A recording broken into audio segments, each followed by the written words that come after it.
please rise and join the committee in salute to the flag. I pledge allegiance to the flag of the United States of America and to the republic for which it stands, one nation, under God, indivisible, with liberty and justice for all. Thank you. Please note that this meeting is being electronically recorded. This is a special meeting of the Attleboro School Committee. Our hope was to keep the committee in recess until our next regularly scheduled meeting, which is this coming Monday, August 18th. However, as sometimes, as we've said from the beginning, events dictate our meeting schedule, and that was certainly the case here. Before we begin, there are a couple of just quick announcements that I need to make. And the first one, and I would invite Mr. Tyler to comment on this, especially because he's been heavily involved with this project. As those who have been following with the Sun Chronicles coverage know, the concession stand construction project is underway at Tozer Cassidy Field at Attleboro High School. It has been, from what I understand, a labor of love for people like Mr. Tyler, Mrs. Zito. I know Mrs. Scales has been involved as well, and perhaps other members. There's a lot of work to be done. Volunteers are still needed. They are particularly in need of plumbers. And so if you're watching and you're a plumber, or if you know a plumber, if you met a plumber once, if a plumber owes you a favor, I would ask you to contact Mr. Lacasse, the Director of Budget and Administration for the city, whose contact information I hope is being published on the screen right now and will be as this meeting is replayed. That's Mr. Lacasse's phone number and Mr. Lacasse's email address. Mr. Lacasse, at the moment, although he'll be back on Saturday morning, but at the moment, Mr. Lacasse is down on the Cape, and I didn't want to give his cell phone number, although I did give that some consideration. So, Mr. Tyler, if you have anything to add. Yes, thank you, Chairman Murphy. Yeah, it's been a great community project, that's for sure, and the volunteers keep showing up. We've had, I think, every athletic team from lacrosse to football helping out. Ms. Zito, even though I did ask her to leave her trowel at home because we do have more Masons than what we expected, but Fran has been our, everybody who goes on the site has to fill out a liability paper, if you will, and Fran and Walter Thibodeau actually help with that. And I can't think of two other city officials that I would sign a little liability paper to than Ms. Zito or Mr. Thibodeau. A lot of trust right there. But yeah, it's a great project. Everybody's showing up, even when we had a pretty driving rain at one point. Everybody still worked through it. So we figured we got another 2 weeks of masonry. But Chairman Murphy's right. If we only have one plumber on site. He has one helper with him and a couple kids from the CTE program. The plumbing, so but it would be nice to get him some help because we have 21 bathrooms that actually are installed in it. So it's a pretty big project, plumbing-wise. But it is moving ahead, and we're hoping actually to get the next 2 weeks to finish up on the block walls, and then the following week to actually put the roof trusses in. So it has been a great community project. We can't thank everybody for helping out, and I would be remiss of not to mention out the clam track with Bert Buckley and Stacy feeding the crews in the morning and in the afternoon, and the generous donations that have been done through BJ's and New England Plumbing Supply. Sure. So again, I thank you for the opportunity for that. Thank you, Mr. Tyler. So again, that contact information is still on there. We need plumbers. And so fiercely going to be working the phones in the coming days, see if we can round up some individuals there. But it's a good project, and we're grateful to everyone. And we'll certainly have an opportunity to thank those who have volunteered in a more formal setting in the near future. Just a couple other quick announcements. August 19th will be the first subcommittee meeting of the Standing Subcommittee on Infrastructure and Facilities. We had we're playing around with a couple of days there. I have not had a chance to announce that to the committee, but that'll be scheduled. And I know the administration has a growing list of projects that are going to be presented in that forum, so we certainly look forward to that. And the other item that I did want to pass along, and I know that there is progress that is being made on this right now. In fact, there was progress made today. We have had a significant phone problem in this building at Attleboro High School in the central office. It's being worked on. We may have some comments on it later, but it's an issue that the district is aware of, and we are working expeditiously to address. Pretty much any phone number you call, you get Bill Rooney, which is always nice to get Bill Rooney, but when you're calling any other office on campus, you know, you can get a little annoying. But that's just one last item. So, as I said, this is a special meeting of the school committee. We have 3 agenda items. If you were suffering from school committee withdrawal, and I'm sure a lot of people out there were, and you're wondering what we've done for our summer, we've got a lot of great things going on here. We have our pool is closed, our special ed director has resigned, and we have major problems with transportation. But besides that, We're doing good. we're moving quite along. We're going to move through these issues as we always do, and we're going to have our footing, and we're going to be ready for the opening of school in just a few short weeks. So the first item on our agenda is, as was reported earlier in the week, Dr. McCarthy is resigning her position in Attleboro to take a position with another school district. We will have the opportunity to speak with Dr. McCarthy in the coming weeks and certainly express our appreciation, but I know some members I imagine would like to comment on briefly on the contributions that she's made and the good work that she's done in her years in Attleboro. Mrs. Scales. Yeah, it's definitely been a pleasure working with Dr. McCarthy. I wish her well in her new position. I'm very appreciative of all the hard work that she really has done, but especially in the areas of her budgeting. She's just been wonderful. She's a great budgeter and has thought of different ways of getting revenue into the system, and I just appreciate that to her. The timing really is not ideal. I mean, it never is, but this is particularly straining on us. But I'm pretty confident that we'll put together a good search committee. We'll do a thorough search and hopefully find an excellent replacement. But I do want to stress that we really need to kind of take a look at ourselves and see, why does this keep happening in Attleboro? Why can we not retain someone at that high caliber, at that level? This is going to be my 7th, I think, special education director that I'm working with. And it's very frustrating to parents. It's very frustrating to teachers. Personally, I'm just too old for this, really. It's just, I really think we really need to take a close look at this. And I don't understand why it just keeps happening. So that's all. Thank you. Mr. Withers. Yeah, first I would echo what Ms. Scales said about Dr. McCarthy and what she did for the district. I think she did a great job. I think, you know, the public is aware of that. I think it's going to be a loss to us, one that we'll overcome and we'll grow through.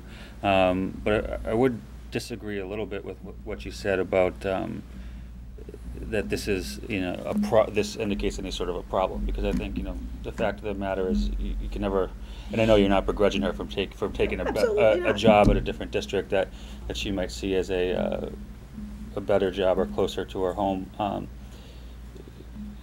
The fact that she's able to get a job like that, I think, is a feather in our cap. And I was talking to Superintendent Sheehan about this the other day as well, that we have these qualified people that work for us and help our students. And it hurts us, you know, that she's leaving, but it means that we are doing things right, that she's able to move on and move up.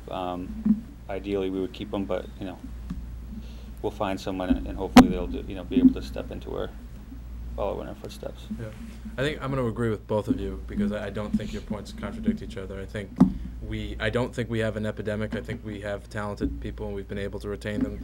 Our statistics in terms of turnover is not significantly worse than other districts. 7 special ed directors over a relatively short period of time is ridiculous.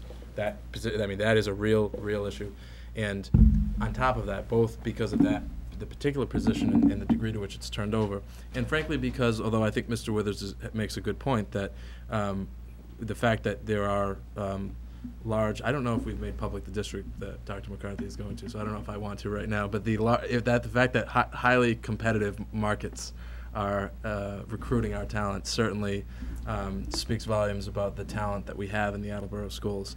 That being said, although I think one of the responsibilities of this committee is to be promoting and to communicating a positive message about the schools, and we have a lot of positive messages to convey. And this next school year, we're gonna try very hard to communicate those to the community. There are also times where we can't sugarcoat anything, and this is a significant loss to the school district.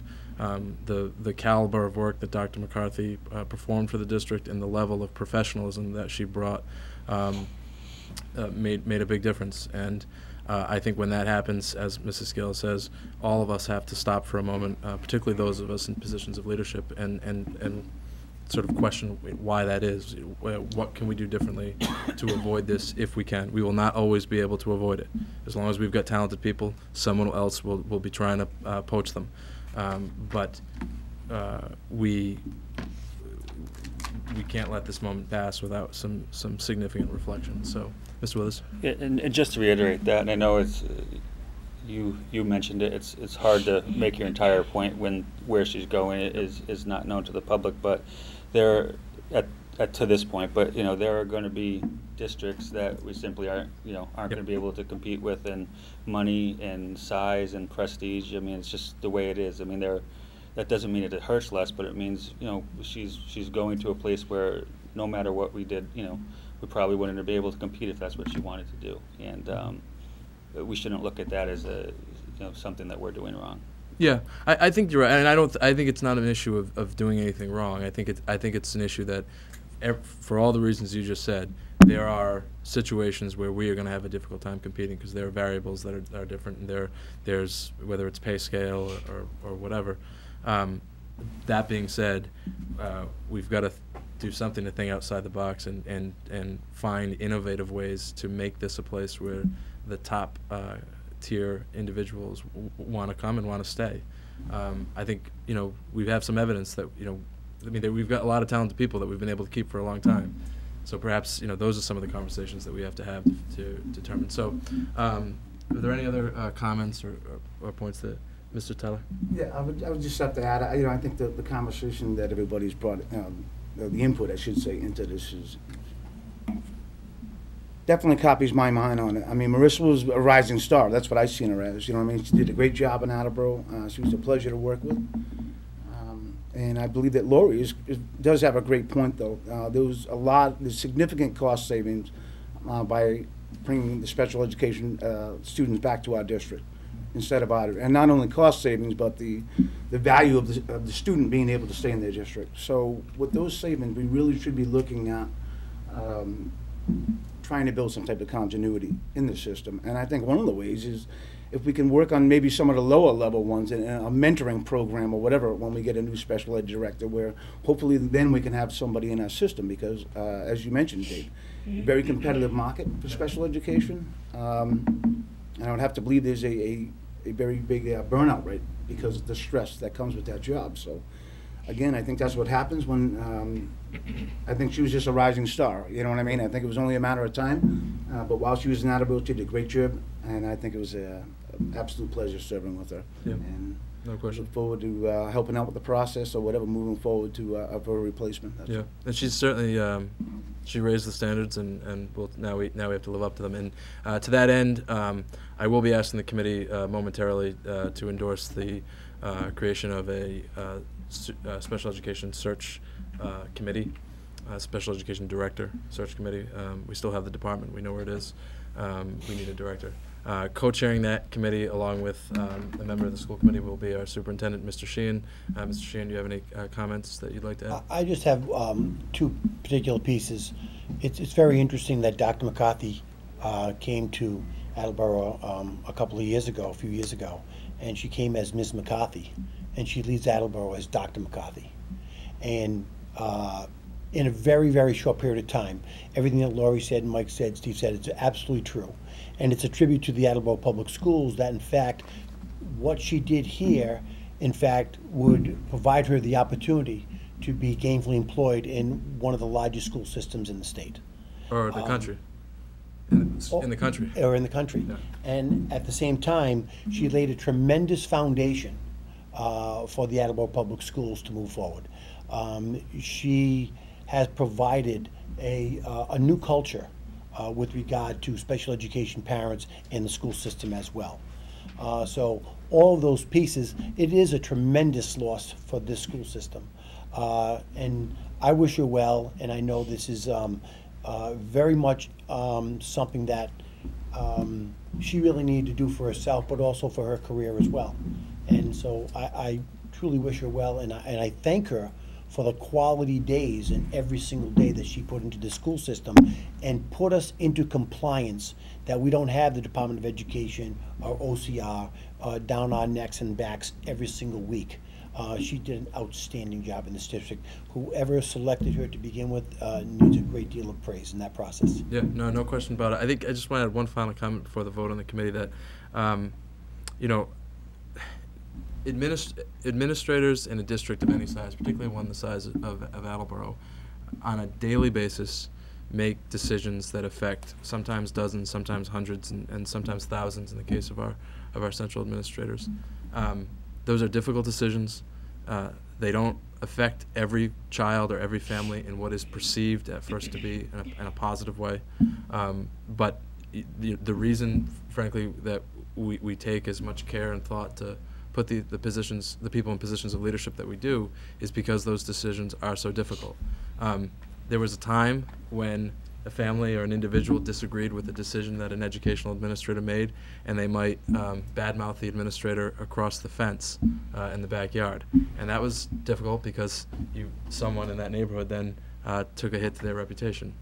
Now, when someone disagrees, they take to the internet and they disparage the individual, and the impact is that much more significant. And I think what I would say to that is when we're talking about how we need to think differently about how we retain these top-tier individuals, and this is not specific to Dr. McCarthy. Dr. McCarthy got a great opportunity, and we're happy for it. But when we're talking about what do we have to do differently to recruit and retain the top-tier individuals, it's going to start with how we as a school system and how we as a community treat the people who are serving in this district. And frankly, that is a conversation that this committee has to take seriously, and it's a conversation that the community has to take seriously. You know, right around the time that the superintendent informed me that Dr. McCarthy would be leaving, I had been asked to write an essay about what I appreciate about Attleboro. And I was grateful for the opportunity to articulate my thoughts on that. And I hope I represented the committee well. But I grew up in Attleboro.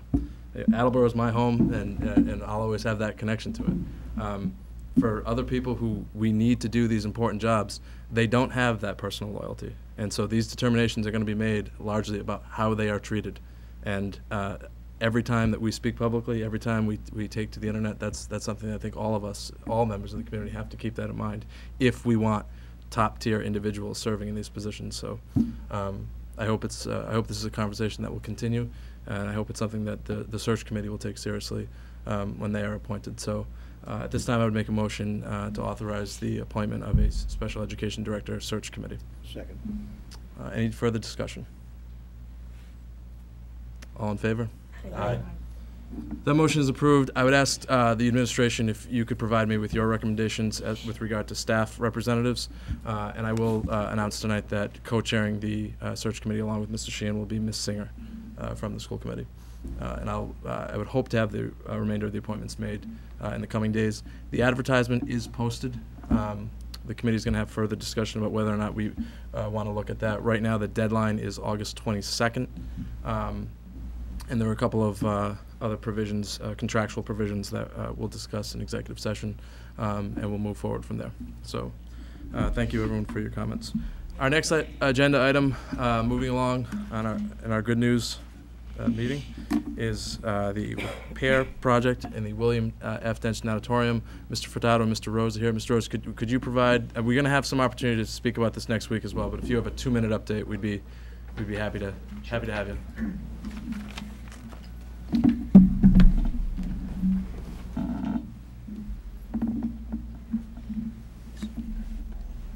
Yes. The light color green in the pool is holding very well. Chlorine is gradually being added to the pool. Jason and I are very comfortable that we're out of the woods. The water's not going to turn from green to brown. As that chlorine is continually added slowly, the water color will change from light green to blue. All tests for the pool water for mineral content have come back positively for us. There is no indication that there's high mineral content in any of the water. And right now, the plan is to have the city health inspector out next Monday or Tuesday to test the water, to give us a green light, and then our plan would be to open the pool the very next day. Our hope is that the pool will be open on next Wednesday, the 20th of August. The reason for the delay is that we're not trying to shock the pool, but gradually add in the chlorine. And so far, everything is going as well as it can possibly go, Given the setbacks. given the setbacks. Yeah. All right, so we've got a new tentative open date, which is good. Obviously, the first and foremost, the priority is to make sure that the health department completes their work and make sure that there's no issues there. Again, this is going to be addressed next week at the subcommittee meeting. So, but are there any other quick questions or comments, Mr. Teller? Just one quick question, Tom. Yes. What was the water source to fill the pool? Was it city water or the well water? City water. City. From the initial, the answer was city water. It came from a fire hydrant. Okay, thank you. You're welcome. Okay, and I think the only other thing I would add is just if you could express our ongoing gratitude to Mr. Parento and his staff. I know this has been a project that has gone on longer and taken more time than anyone would have expected. It's not something that the committee's happy about. It's not something the community's happy about. But you know, the fact that we're getting closer is a good thing, and we'll just please keep us updated. I sure will. Okay, Mr. Rose, if you could stay, Mr. Sure. Furtado, if you could join us, you could both stay. We got that extra seating tonight, so there's room for everybody. All right, our next issue is with regard to transportation and specifically the administration of the fee-for-service program. I'm going to briefly articulate the policy as it stands in the school district, and then ask the administrators to comment about where we stand with regard to the implementation of the policy. Under school committee policy EEA, there are essentially 5 groupings of students in terms of how they could be classified from a transportation standpoint. There are walkers whose residence is for elementary school students under 0.5 miles, and for middle and high school students under 1.5 miles. That's group number 1. Group number 2 is the fee-for-service elementary school demographic, which are students whose residence is within a radius of 0.5 miles and 1.5 miles. The middle school and high school fee-for-service demographic are students living within the range of 1.5 and 2.0 miles.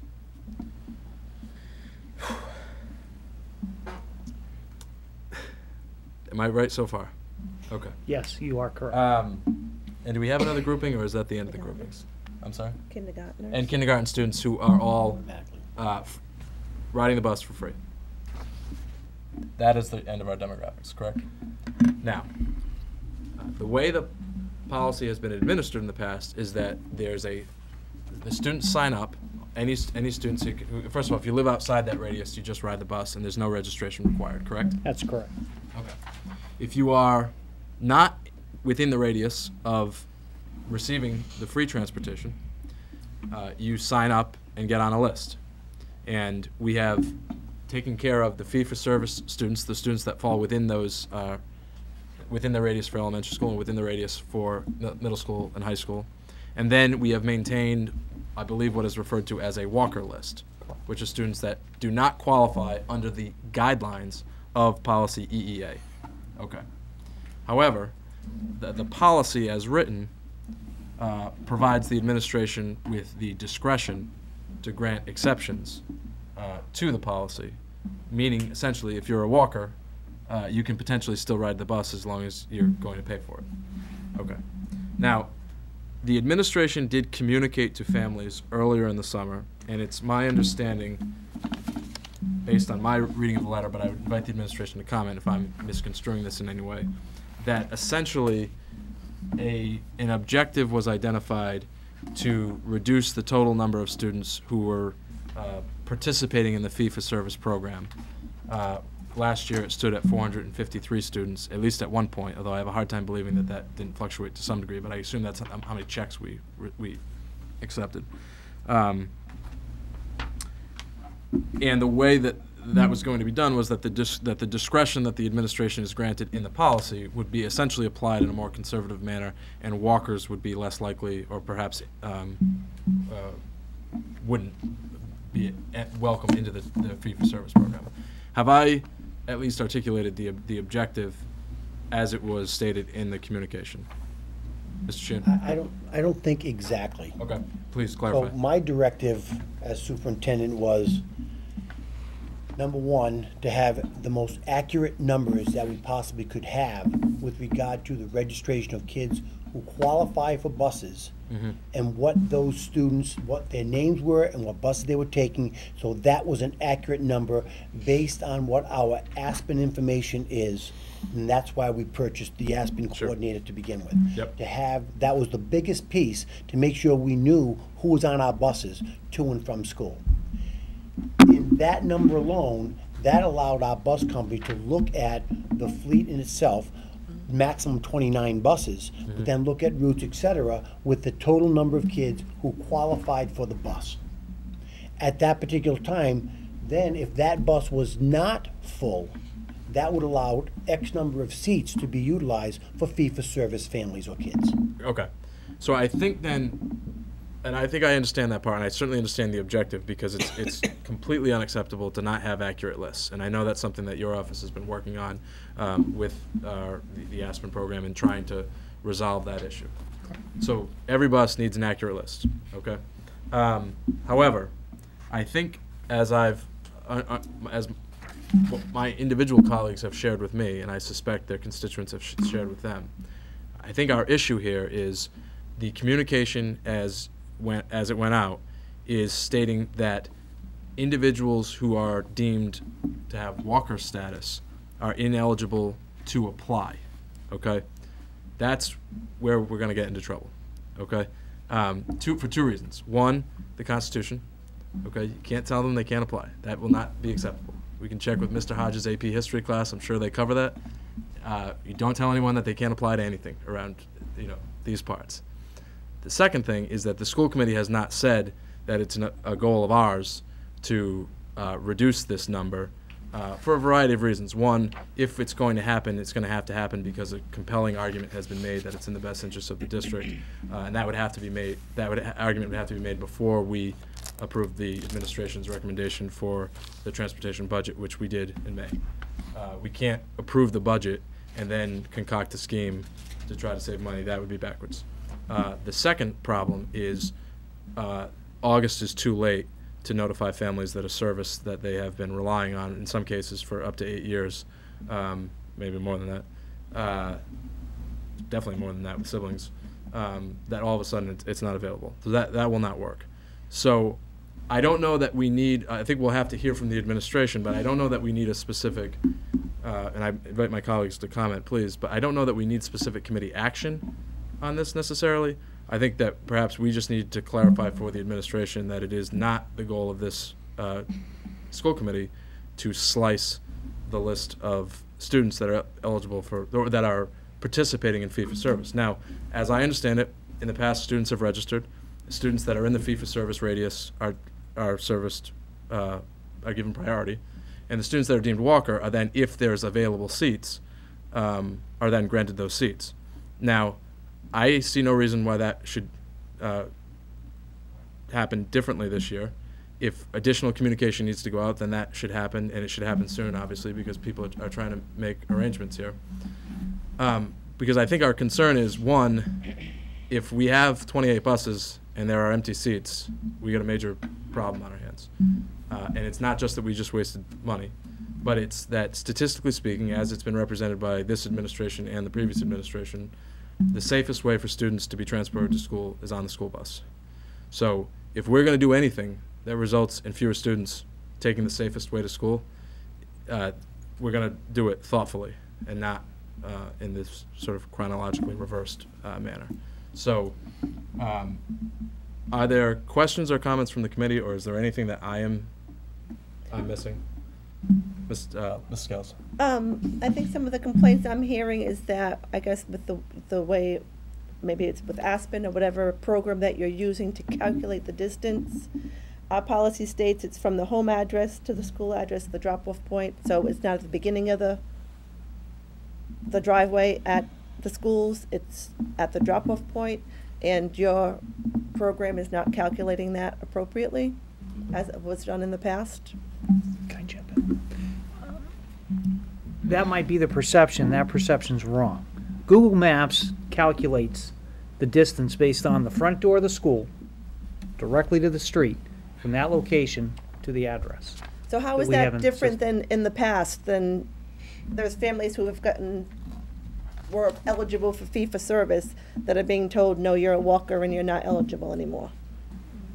Routes get updated, systems get updated. But people don't move, and I understand.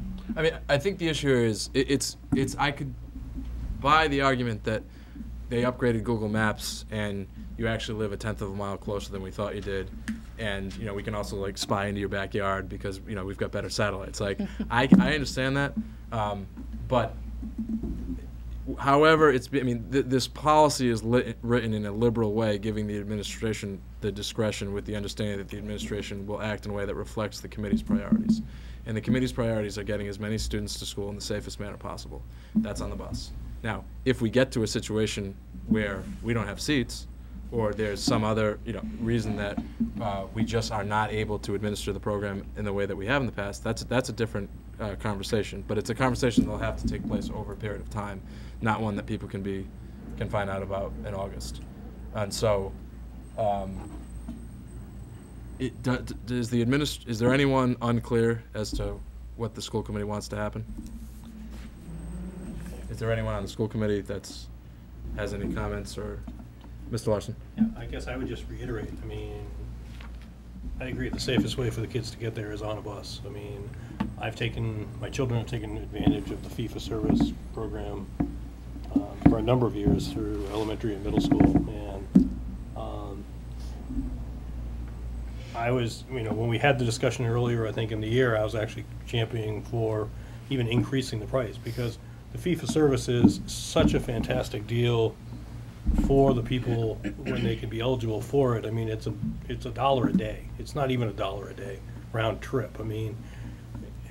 You could double that, and it's still a great deal. And I would contend that to anybody, because you can't transport a kid half, 3/4 of a mile for something less than that. And it's, again, like Mr. Murphy said, it's the safest way to get them there. I think we should fill the buses up and get every seat full. And, everybody that's looking for this service, I'd like to see them get it. Everybody that was eligible for it last year, I don't think anybody, if they're still in the same house, going to the same school, that distance is still the same. I don't care what Google says. Yeah, that's the point of if they were 3 feet away last year, they're still 3 feet away this year in my book, and we can have that discussion at another time. But I think we should get everybody that we can in all the buses that we've got.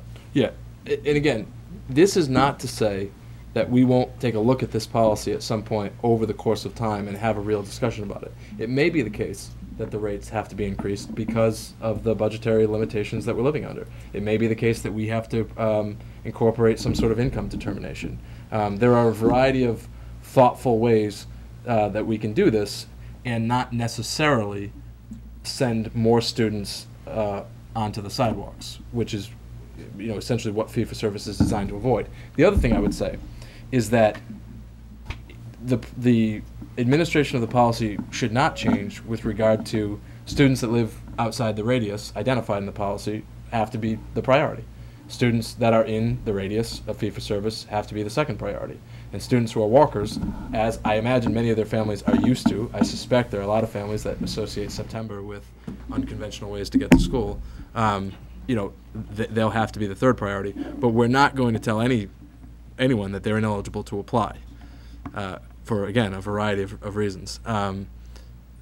If it's the case that we have the capacity to carry that, to get students safely and on time, then that's what we'll do. I know that timeliness was a concern, and I know it's articulated in one of the letters. I think our concern with regard to that is this committee has asked whether or not we have any major systemic issues in terms of students getting to school on time. The answer was no. I hope that's still the case.